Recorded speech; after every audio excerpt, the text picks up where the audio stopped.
long ago, in the distant year of 2007, Activision released Call of Duty 4 Modern Warfare. It was revolutionary for a time, challenging Halo's dominance of the online FPS scene. Blessed be. Only incrementally changing aspects, for the better or for the worse, and then back again. Why? Let's look into it and where we are now. Thanks, Foghorn. Call of Duty is not the only series that does this, but it is undoubtedly the most famous to do so. Some examples are Pokemon, Assassin's Creed, so many sport and racing games. Hey, Madden, I'm looking at you. There are some examples of this working well enough. The constant hose of games. The modern Resident Evil series comes to mind as well, but we're not here for that. Nor are we here for long shelf life games, games as a service models, MMO. There's similar problems though, in that they tend to spew out new content for players just enough to keep engaged while ignoring or creating new problems. So now we come to the big question. Why do they keep doing this? Simple terms, number go up. And I could leave it at that, but that's not what we're here to do. So this business model, it's been around since they made World at War and Modern Warfare 2, the first one, thus realizing they had a very milkable formula.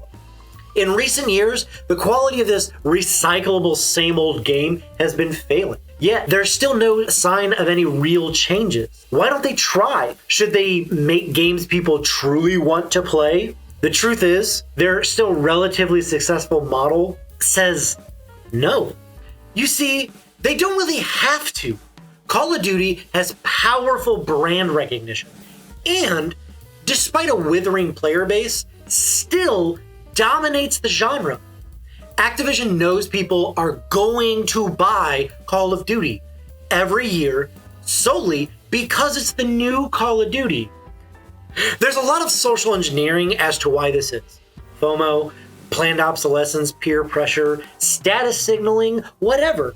The point is, that is the sad reality. People keep eating their slop, so slop they still serve. It's delicious, and I love it every year. But wait, you might say, the games aren't the same. They have different settings and stories. Oh, my sweet summer child. First of all, let's be real. The vast majority of people aren't getting Call of Duty for the campaign. Not anymore. Some of them have been okay, but especially these days, they're not really a huge deciding factor anymore. Strip that away and you might have a different setting, but the base mechanics are still there with slight variances fitting of whatever setting or gimmick or whatever. There's nothing underneath that new coat of paint. It's all about asset reuse. The asset reuse is so big, it helps them keep up with the constant poop-hose of Call of Duty. Why do something new when you can build off of what's already there? I have no idea. Now, this is not a new idea, and it's not necessarily bad. However, it does support stagnancy. Making truly new things costs money and time.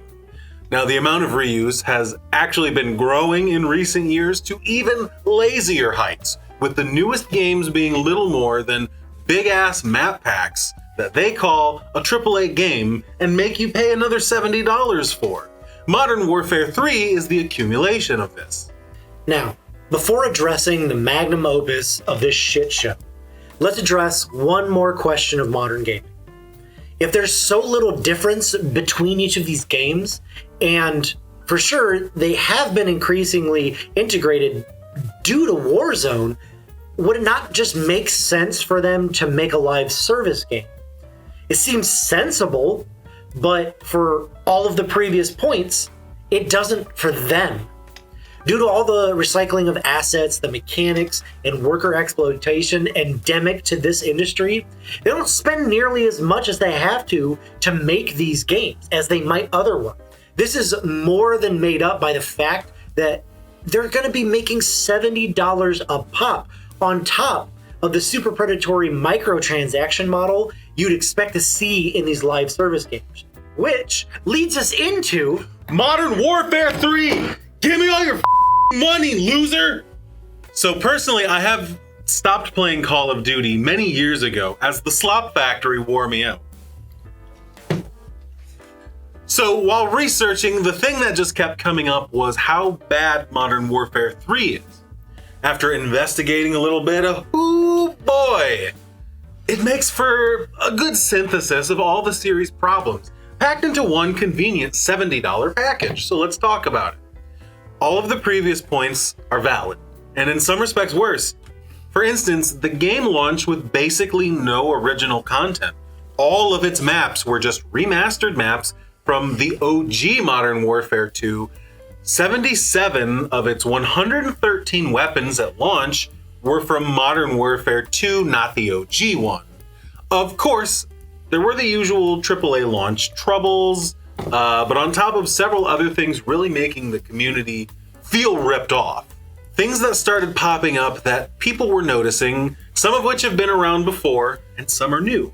So, Modern Warfare 3 has skill-based matchmaking, the well-known and imperfect standard for trying to address player skill difference. However, there is another system that Activision still refuses to acknowledge, but there are plenty of player experience and patents known as EOMM, or Engagement Optimization Matchmaking. This system uses algorithms in an attempt to maximize player engagement.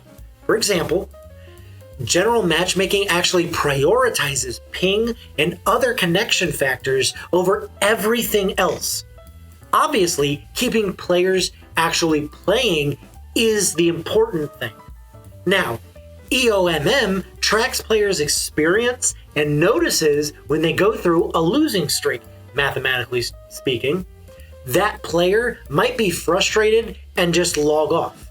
So it tries to push that player into a lobby of statistically bad players so that they might get the rush of a big win and therefore just keep playing.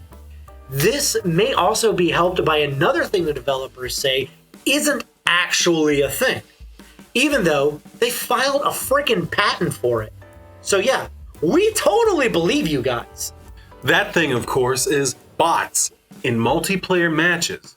Now, according to said patent, these bots are generated a variety of known computational and/or statistical methods, so that they seem to act nearly identical to players. Of course, I said nearly, as this is essentially AI and thus prone to that uncanny, almost a person problem, where it still does weird shit if you're paying attention. This is how people started questioning if it was a thing in the first place. These bots can be introduced at varied skill levels to fulfill the needs of EOMM, or the skill-based matchmaking, but we know it's EOMM. Now, why are they needed? Well, because money, again. They want players to stay engaged as long as possible to increase the chance of you buying micros, which, hey, another patent that they own. This one detailing secret, another matchmaking factor that will attempt to place players using paid skins with those that are not, so that the freeloaders see the cool dudes and try to get that skin envy in them. Always look for the profit motive, kids, and you'll find your answers. It's a plague on the entire tech industry that the general stock and market share growth is really the only thing that matters to any given company. CEOs ultimately only care about this themselves because of their own huge bonuses and healthy stock options. What they do from their perch is direct the actual creators down this production path. As for their own input, well, often these CEOs don't really know anything about games or their players. So when they push for something new, it's something they think is cool. I think you see the problem here. One final problem the modern games have is the complete immersion break and just blatant sellout. The tie-in skins and player models. There's something cynically jeering about watching Cheech and Chong getting clapped by Narias from Diablo 4, or Snoop Dogg and Skeletor committing war crimes together. Maybe I'm nitpicking here, but these sort of things are just the truest of cash grabs. Actually, that bit about Snoop Dogg and Skeletor doing war crimes sounds kind of awesome. Yeah, It's I kind would of watch awesome. that movie. I hope to see that movie. Check out brothersandgamingstore.com where you can find a couple bits and bobs here and there, a few things I've designed. Helps us out, gets you something cool. Until then, we'll catch you next time. Peace.